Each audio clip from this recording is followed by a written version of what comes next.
Ada saudara Menekhem Ali, yaitu orang yang selama ini pernah berdebat dengan saya lewat media WA dan dia kabur karena... Untuk itu saya berharap Pak Denditan bisa memutar videonya sebelum kita bahas satu demi satu.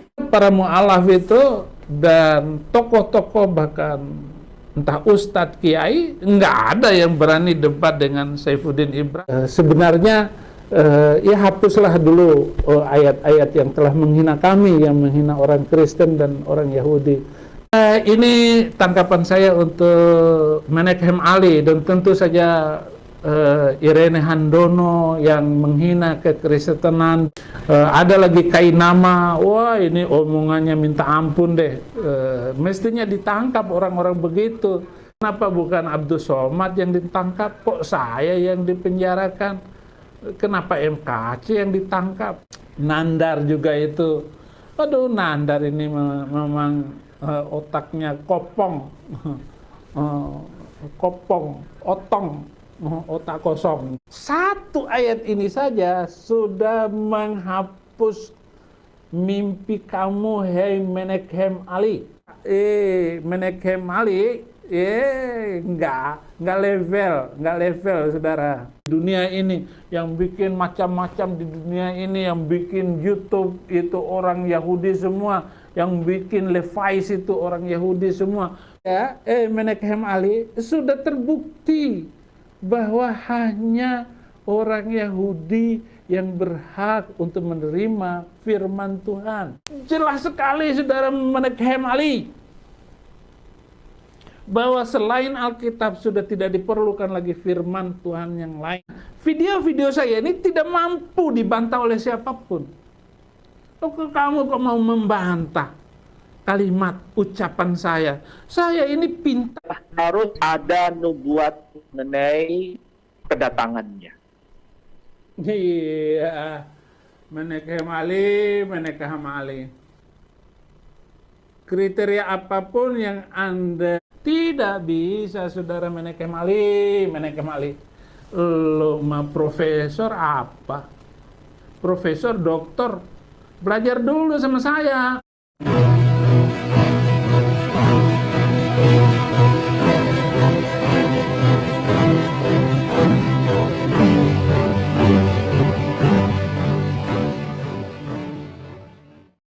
Assalamualaikum warahmatullahi wabarakatuh. Alhamdulillahillazi hadana lihaza wa ma kunna linahtadiya laula an hadanallah. Asyhadu an la ilaha illallah wahdahu la syarikalah wa asyhadu anna Muhammadan abduhu wa rasuluh. Puji syukur kehadirat Allah Subhanahu wa taala karena kita masih diberi waktu dan kesempatan berjumpa kembali melalui channel Salam Satu Akidah. Semoga kita semua dirahmati Allah dan diberi kekuatan serta keteguhan hati di dalam iman Islam untuk terus meningkatkan iman serta ketakwaan kita kepada Allah Subhanahu wa taala. Baiklah saudaraku semuanya, pada kesempatan kali ini saya akan coba mengomentari atas video Saifuddin Ibrahim yang juga mengkomentari atau mengkritik video bantahan dari Ustadz kita Profesor Menekhem Ali, ya, yaitu perihal Saifuddin Ibrahim mengatakan bahwa tidak ada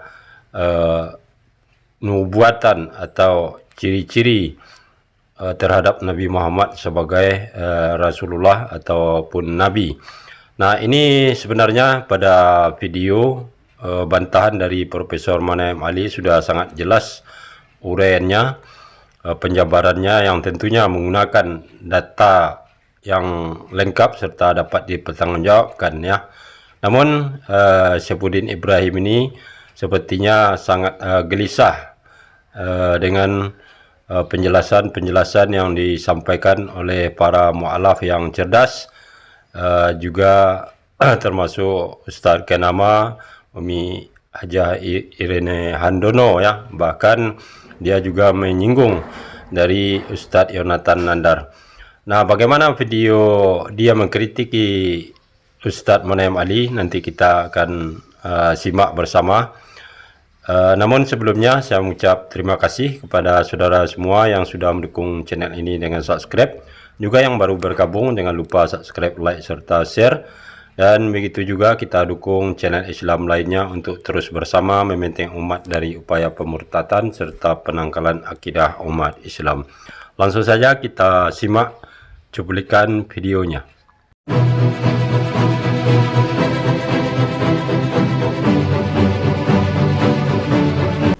Saudara-saudara, ada saudara Menekhem Ali, yaitu orang yang selama ini pernah berdebat dengan saya lewat media WA, dan dia kabur karena tidak mampu bertahan dari apa-apa yang sudah saya ceritakan.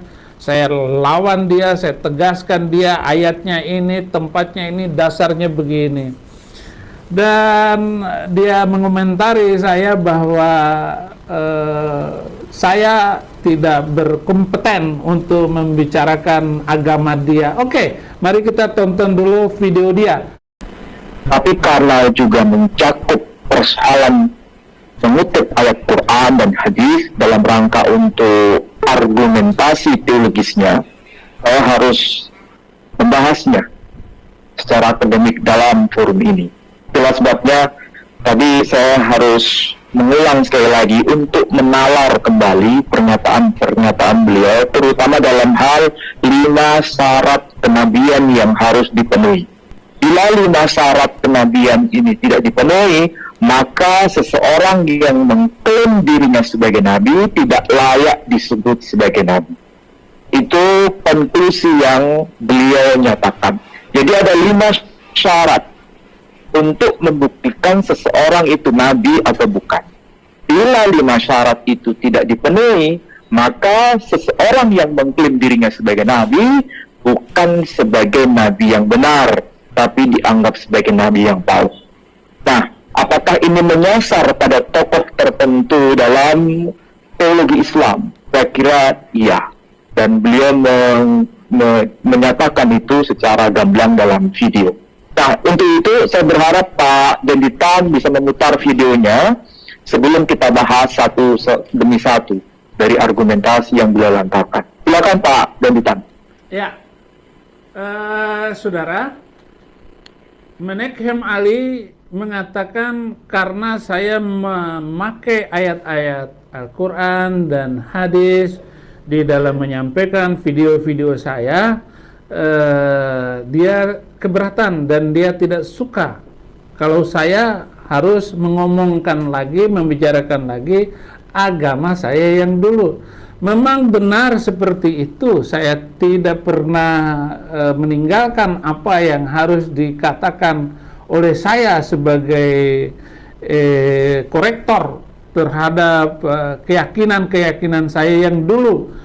Tetapi saya punya alasan yang kokoh kenapa saya harus menggunakan ayat-ayat itu dan hadis-hadis, apalagi di dalam komentar-komentar para saudara saya yang dari Bima bahwa Saifuddin Ibrahim jangan lagi ngomongin ayat-ayat Al-Quran dan ayat-ayat dalam hadis untuk membicarakan menyebarkan agama kamu.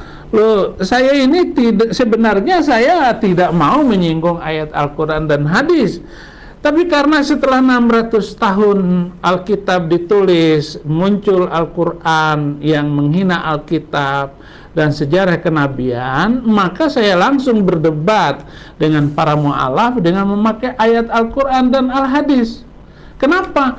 Karena Al-Quran sendiri menyinggung Perjanjian Lama dan Perjanjian Baru, menyinggung para nabi. Bahkan ayat-ayat di dalam Al-Quran itu saya keberatan karena menurut Al-Quran Allah memakai lidah Isa Al-Masih dan Daud untuk mengutuk bangsa Yahudi. Oh, tidak pernah ada nabi-nabi itu yang mengutuk bangsa Yahudi, bangsa sendiri ataupun orang-orang Israel. Yang ada adalah bagaimana menyelamatkan bangsa Israel itu dari kepunahan, yaitu dari penindasan, bahkan dari penjajahan yang dilakukan oleh bangsa Mesir itu. Firman-firman Tuhan di dalam Alkitab itu untuk menyelamatkan mereka dari kepunahan. dari Holocaust yang dilakukan oleh Nazi Jerman. Saya pakai ayat-ayat itu sehingga para mu'alaf itu dan tokoh-tokoh, bahkan entah ustadz, kiai, nggak ada yang berani debat dengan Saifuddin Ibrahim. Saya libas, saya potong semuanya. Kenapa? Karena pemahaman saya tentang Alkitab itu jauh lebih maju yang saya alami, karena saya melakukan penelitian dan melakukan koreksi serta studi korelasi antara kedua kitab dan sejarah dua agama ini. Nah, saya masuk ke dalamnya karena saya mau membantu, bahkan menolong penyebaran Injil di Indonesia ini, karena saya tahu bahwa Injil ini adalah kekuatan yang luar biasa untuk membuat Indonesia itu damai. Itu saudara-saudara, dan ancaman-ancaman mereka itu luar biasa loh. Bahkan saya mendengar setiap hari, telinga saya itu mendengar tua masjid dilakukan. Itu lagu-lagu untuk sangat mengerikan sekali. Kalau orang Kristen non-Muslim itu tahu isi bacaan-bacaan tua masjid itu, Anda ngeri sendiri. Nah, saudaraku semuanya, kalau kita dengarkan tadi ya bagaimana dia menanggapi perihal kritikan dari Ustadz Manahem Ali, dan dari situ kita dapat menilai ya bahwa orang ini bisa dikategorikan salah satu orang yang memang tidak mempunyai ilmu, tetapi hanya mempunyai pengetahuan plus keyakinan yang buta ya, sehingga apa yang ditanggapinya itu tidak terfokus dengan apa yang disampaikan oleh Ustadz Manahem Ali, yaitu perihal kenapa Saifuddin Ibrahim ini selalu menggunakan ayat-ayat suci Al-Quran serta hadis untuk memperkuat keyakinannya sekarang ya, sehingga memang bisa dikatakan dia ini tidak berkompeten untuk membahas Al-Quran ataupun hadis. Nah, kenapa kita bisa katakan demikian? Ya sangat jelas ya, kalau orang yang sudah paham dan mengerti ayat-ayat suci Al-Quran itu adalah merupakan firman Allah SWT dan merupakan kebenaran, tentulah dia tidak akan menjadi murtad ya. Karena orang yang mampu memahami Al-Quran itu dipastikan orang-orang yang sudah kenal dan dekat dengan Allah SWT itu sendiri. Sementara dia melihat dan menilai Al-Quran ini suatu ancaman atau sumber ketakutan untuk dia karena sudah menjadi murtad ya, tentu cara pandangnya, cara menilai kitab suci Al-Quran jelas tidak akan pernah sesuai dengan apa yang dituliskan di dalam Al-Quran, apa yang dimaksudkan oleh Allah SWT tersebut. Nah, kemudian dia juga mengelantur omongnya ke mana-mana ya, yang mengatakan bahwa Al-Quran tersebut belakangan hadirnya, dan kemudian menyalah-nyalahkan perjanjian lama dan perjanjian baru. Nah, sementara di dalam Al-Quran tidak pernah disebutkan perjanjian lama, perjanjian baru ya. Al-Quran tidak mengenal hal tersebut. Yang dikatakan dalam Al-Quran hanyalah menurunkan Injil kepada Nabi Isa alaihissalam yang diutus khusus untuk Bani Israel saja. Jadi tidak ada sebenarnya hubungan dengan kekristenan ya. Oke, kita lanjut lagi. Nah, ini yang penting untuk saya menanggapi saudara Manahem Ali yang mengatakan bahwa saya menggunakan Al-Quran dan hadis di dalam ceramah-ceramah saya. Sebenarnya ya hapuslah dulu ayat-ayat yang telah menghina kami, yang menghina orang Kristen dan orang Yahudi. Kebetulan saya ini kan mengerti bahasa Arab dan bisa berbahasa Arab. Saya juga guru Al-Quran, saya juga guru hadis selama ini. Bukan saya ngomong tanpa dasar, Saya berbicara penuh fakta, fakta Alkitab, fakta hadis, dan fakta Al-Quran. Saya tidak bisa berbicara sembarangan, dan tidak perlu ayat-ayat yang jelas itu untuk ditafsirkan lagi. Karena saya sudah baca tafsirnya, saya sudah baca hadisnya, ayat-ayatnya, dan saya punya kemampuan untuk memahaminya itu. Haleluya. Ini tangkapan saya untuk Menachem Ali, dan tentu saja Irene Handono yang menghina kekristenan bahwa Tuhan, orang Kristen itu baru diangkat menjadi Tuhan yaitu tahun 235 Masehi katanya, 325 Masehi katanya. Ada lagi Kainama, wah ini omongannya minta ampun deh. Mestinya ditangkap orang-orang begitu. Kenapa Saifuddin Ibrahim yang ditangkap? Heran saya, Pak polisi kok menangkap saya? Kenapa bukan Abdul Somad yang ditangkap? Kok saya yang dipenjarakan? Kenapa MKC yang ditangkap? Inilah hal-hal yang mengerikan di bangsa kita ini. Nandar juga itu, aduh Nandar ini memang otaknya kopong, otong, otak kosong. Oke, kita lihat lagi video yang kedua yang ditanggapi oleh Menachem Ali. Tafadhol. Nah, di sini dia kembali membuat pernyataan yang membuat kita tidak habis pikir ya. Karena demi kepentingan serta visi misi dia di kekristenan, dia malahan menganjurkan untuk menghapus ayat-ayat Al-Quran yang mengecam keras manusia-manusia penyembah makhluk ya. Dan ini tentunya sangat tidak rasional apa yang disampaikannya tersebut, karena kitab suci Al-Quran itu adalah kitab suci umat muslim yang dari pertama awal diturunkan kepada Nabi Muhammad SAW hingga detik ini tidak ada satu ayat pun, bahkan satu huruf pun yang berubah atau hilang dari ayat-ayat suci Al-Quran tersebut. Nah, ini tentu sekali lagi menunjukkan bahwa dia tidak mampu untuk memahami Al-Quran, tetapi menyalahkan Al-Quran itu sendiri.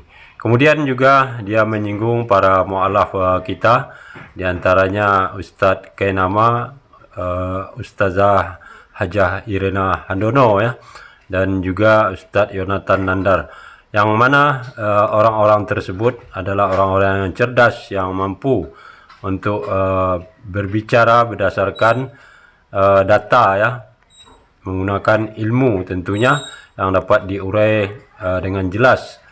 Berbeda sekali dengan pernyataan-pernyataan Saifuddin Ibrahim ini ya, yang hanya menggunakan pendapat pribadi yang tentunya dipengaruhi dengan lingkungan dia di kekristenan ya, dan kemudian ditambah keyakinan yang buta tanpa dia harus cross check terhadap keyakinannya sekarang, apakah itu benar dari Allah atau hanyalah karang-karangan manusia ya.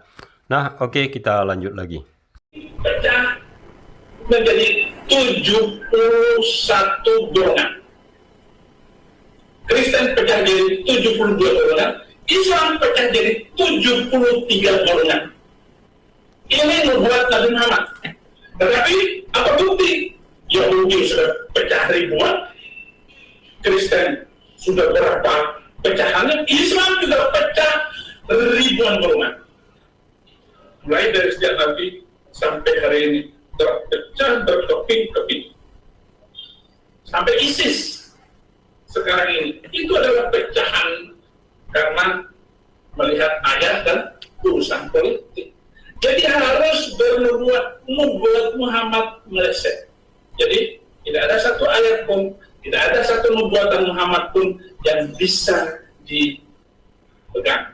Yang kedua, harus bermukjizat. Mukjizat ini bukan urusan diizinkan oleh Allah atau tidak, karena seorang nabi utusan Allah pasti membawa bukti mukjizatnya.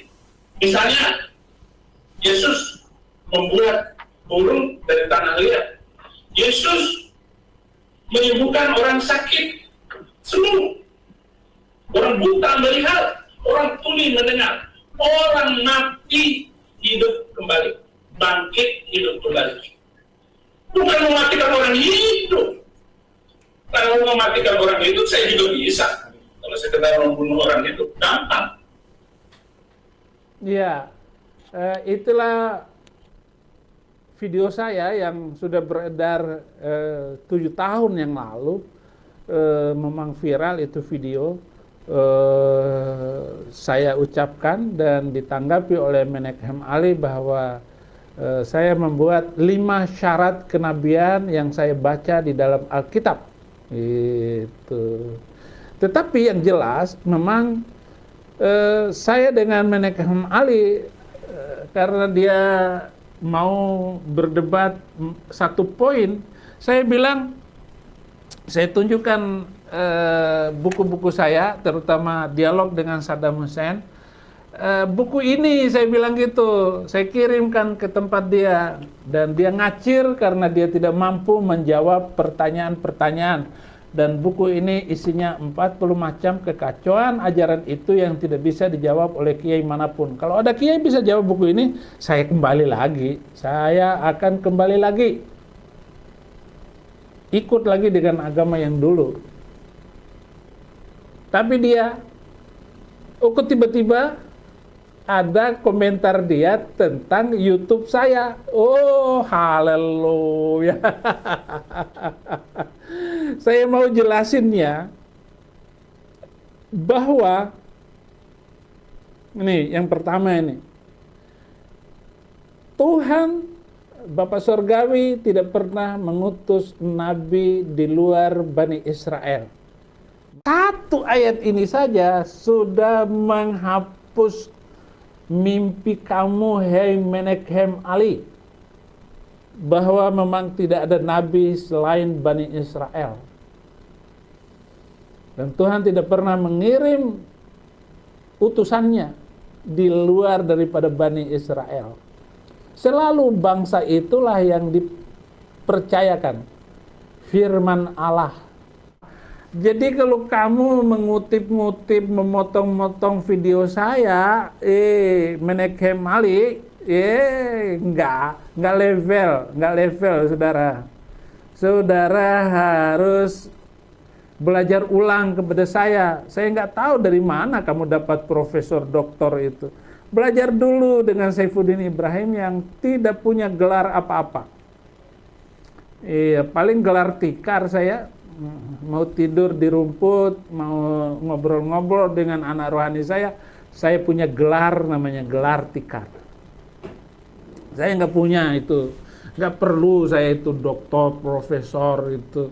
Saya langsung duduk di bawah kaki Kristus, dimanapun saya berada, bahkan di penjara sekalipun saya tetap tunduk patuh di bawah kaki Kristus untuk menyampaikan firman Tuhan itu. Nah ini saudara-saudara.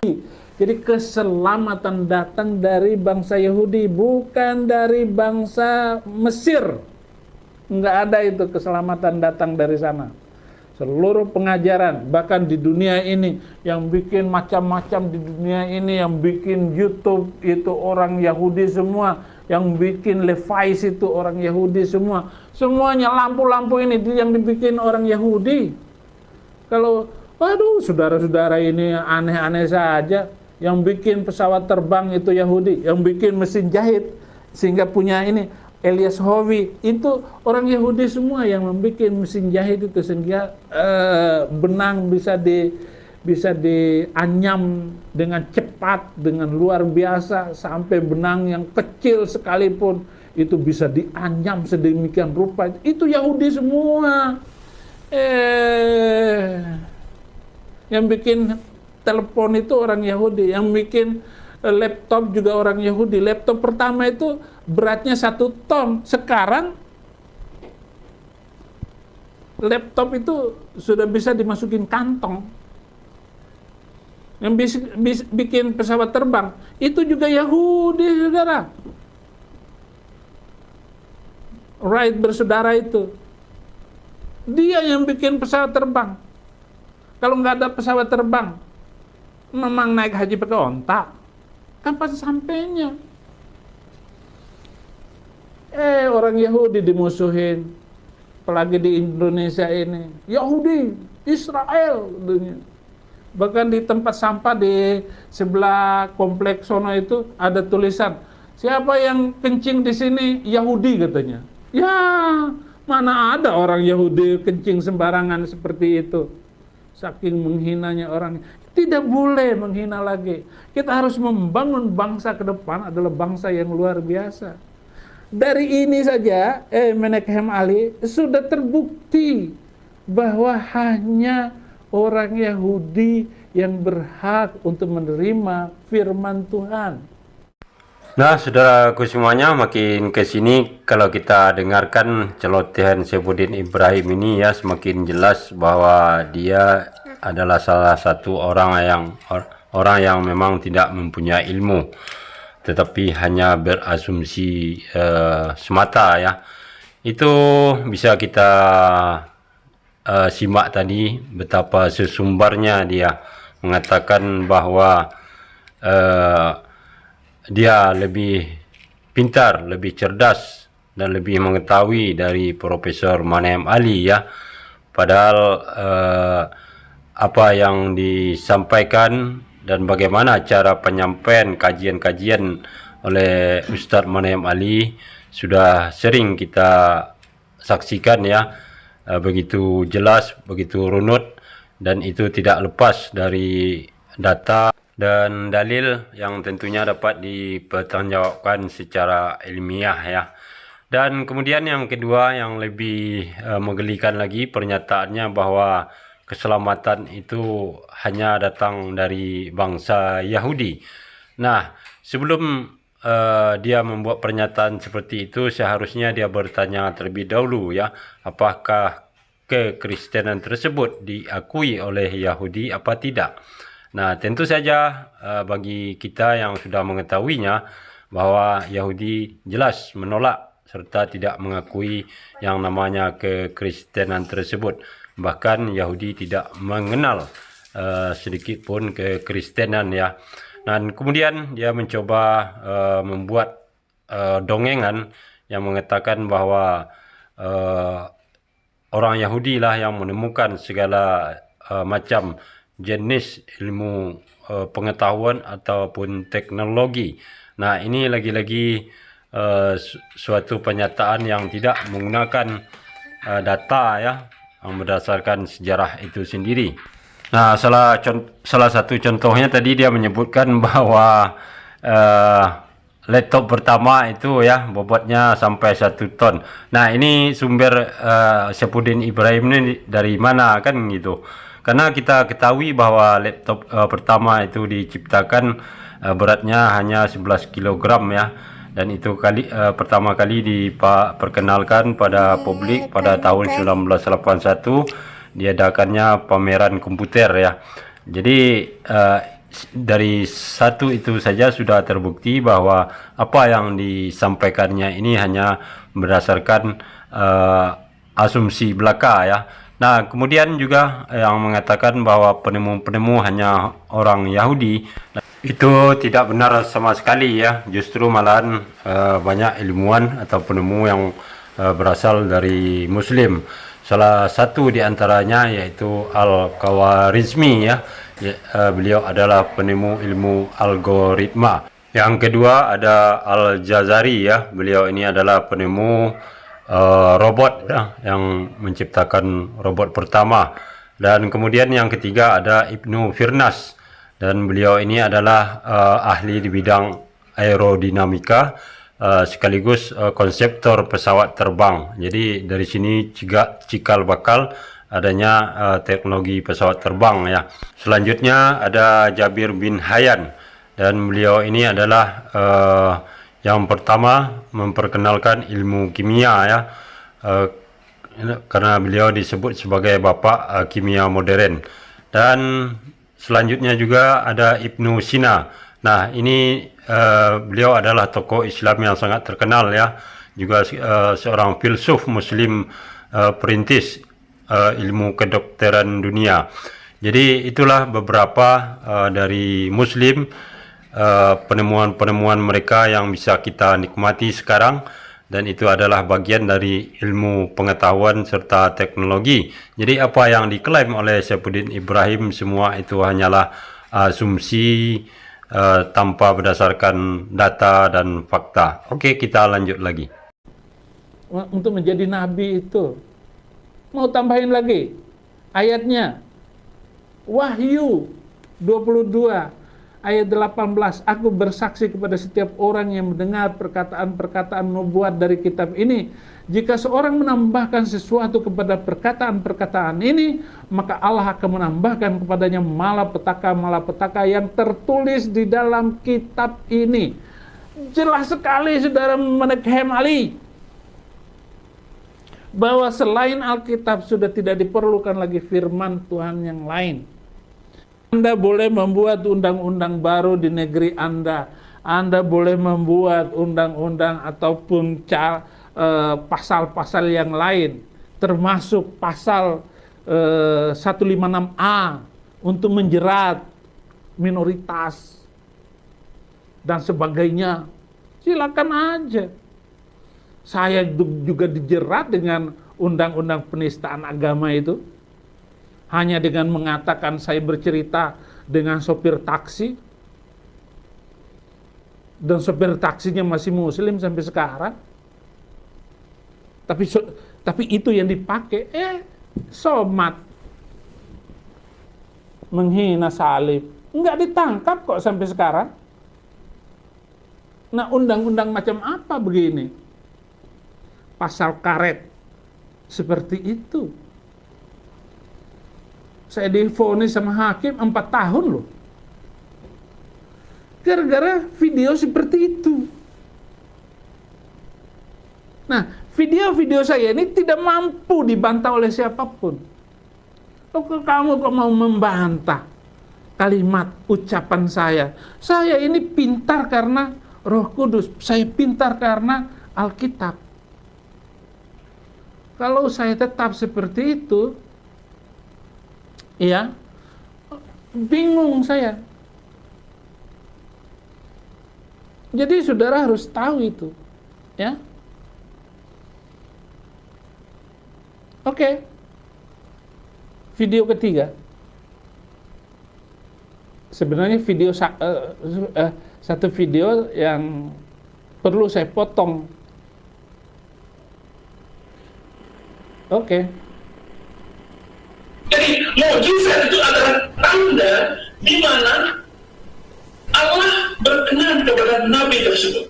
Jadi harus ada nubuat mukjizat. Mukjizat diantaranya adalah seperti Nabi-Nabi terdahulu. Dan Al-Quran bukan mukjizat. Anda bisa buktikan bahwa Al-Quran bukan mukjizat dari Muhammad. Kenapa? Karena banyak pertentangan yang ada di dalam Al-Quran. Kalau ada pertentangan, itu bukan firman Allah, bukan firman Tuhan.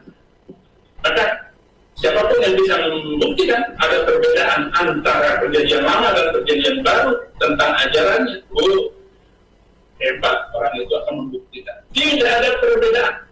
Karena itu Al-Quran bukan mukjizat. Sama dengan orang Kristen tidak mengatakan Taurat itu mukjizat dari Musa. Tidak ada.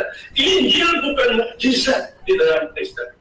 Injil itu adalah Yesus itu sendiri yang bermukjizat dan menciptakan mukjizat. Jadi kitab suci bukan mukjizat. Apa bentuknya mukjizat? Tidak bisa dibuktikan. Jadi pertama dia harus dinubuatkan, yang kedua bernubuat, yang ketiga adalah bermukjizat. Punya mukjizat untuk ditunjukkan kepada orang-orang yang hidup pada waktu itu bahwa ia adalah Nabi. Maka orang-orang Yahudi, orang-orang Nasrani, waktu Muhammad datang ditanya kepada Muhammad, selalu jawabannya tidak punya mukjizat. Kalau ada yang mengatakan Muhammad membuat bermujizat Quran dibelah dua, kalau sampai sekarang Quran tetap satu. Walaupun itu hadis sahih, benar, tetapi bertentangan dengan apa yang dikehendaki oleh Alkitab. Bertentangan, berarti itu bukan mujizat. Tidak ada mujizat.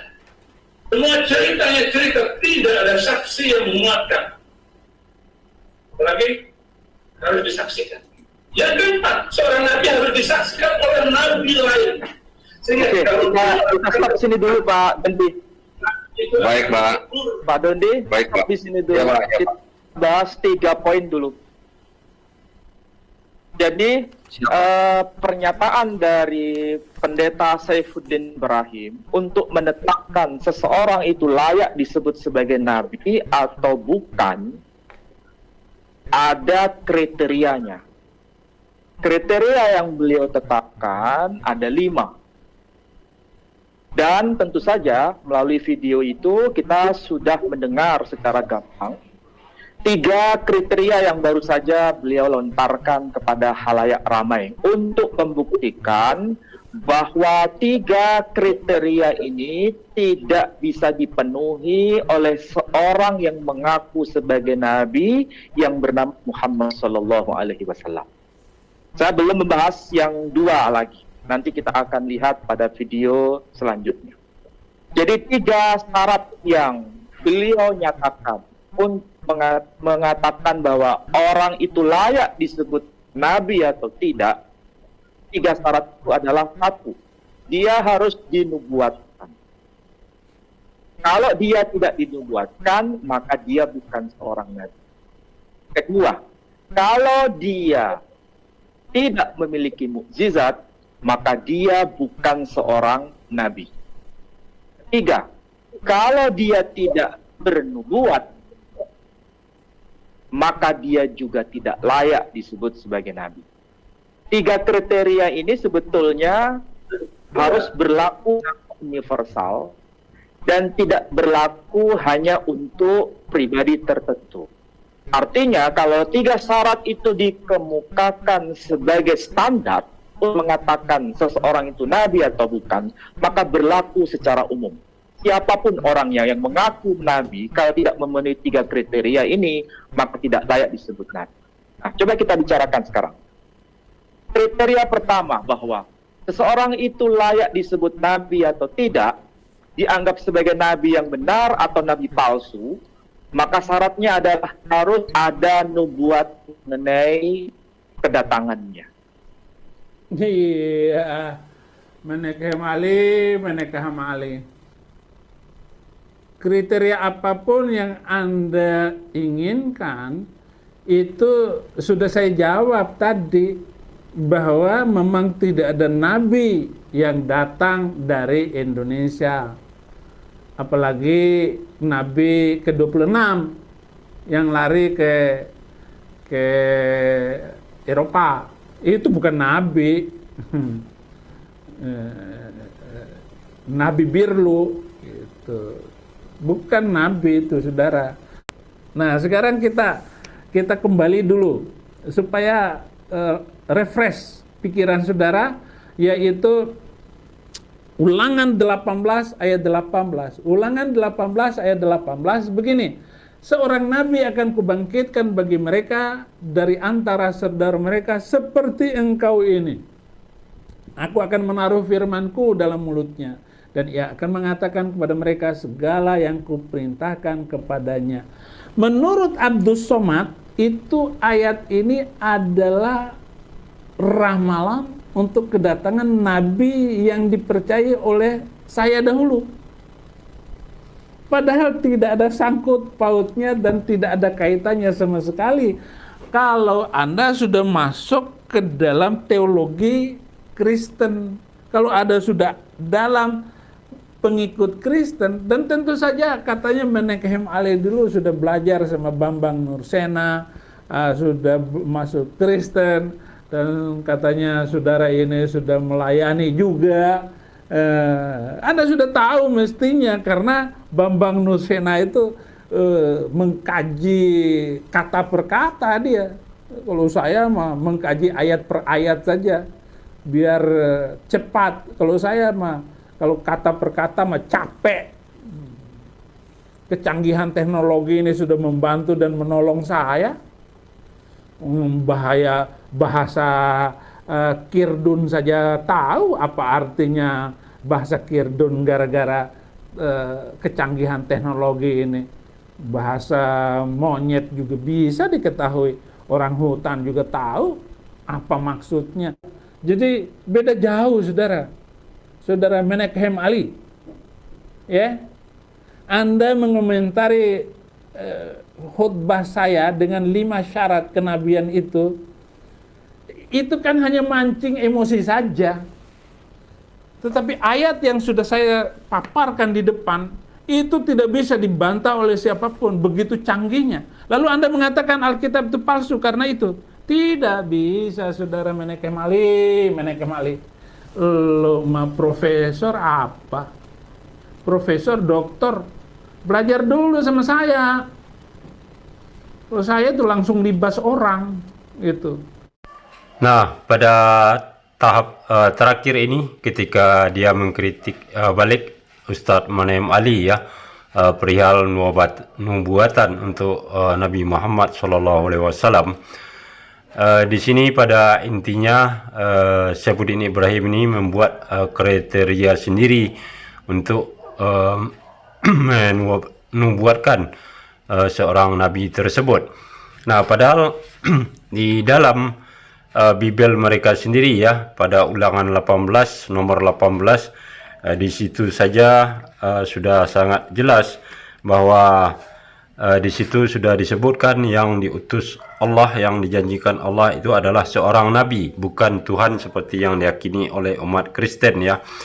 Kemudian juga pada Matius 1 nomor 21 juga jelas dikatakan bahwa ia akan melahirkan anak laki-laki dan engkau akan menamakan dia Yesus, karena dialah yang akan menyelamatkan umatnya dari dosa neraka. Jadi artinya di sini jelas Yesus hanya diutus untuk kaumnya, yaitu Bani Israel, bukan untuk seluruh dunia. Kemudian juga di Matius 15 nomor 24 ya, jawab Yesus, aku diutus hanya kepada domba-domba yang hilang dari umat Israel. Jadi dari ketiga ayat ini saja sudah sangat cukup dan jelas ya untuk memperjelas siapa Yesus itu sebenarnya. Dan kemudian kalau kita baca pelan-pelan Ulangan 18 malahan itu justru mencirikan atau bisa merujuk kepada Nabi Muhammad SAW ya, kalau mau jujur. Nah, kemudian kalau menurut keyakinan dia, Yesus itu dianggap sebagai Tuhan hanya berdasarkan mukjizat atau kemampuan yang ditunjukkan oleh Yesus. Kita sebagai umat muslim pun mengakui hal tersebut, bahwa Yesus memang bisa melakukan seperti halnya membuat burung dari tanah ya, kemudian juga membuat orang yang buta bisa melihat kembali, dan orang yang tuli bisa mendengar, dan bahkan bisa menghidupkan orang yang sudah mati. Nah, itu semua adalah mukjizat yang diberikan oleh Allah SWT. Dan kelemahan serta kekurangan Saifuddin Ibrahim di sini adalah tidak mampu membedakan mana yang mencipta, mana yang orang membuat. Jadi kalau seperti yang dijelaskan itu tersebut, kemampuan Yesus itu artinya dia bukan mencipta, tetapi merubah sesuatu menjadi sesuatu yang lain lagi. Artinya bukan membuat dari awal atau mencipta dari awal. Jadi di sinilah kelemahannya serta ketidakmampuannya untuk memahami bagaimana mukjizat-mukjizat yang diberikan Allah SWT kepada para utusan nabi-nabi serta rasulnya. Nah, demikianlah saudaraku semuanya, sebenarnya banyak yang harus kita komentari, tetapi karena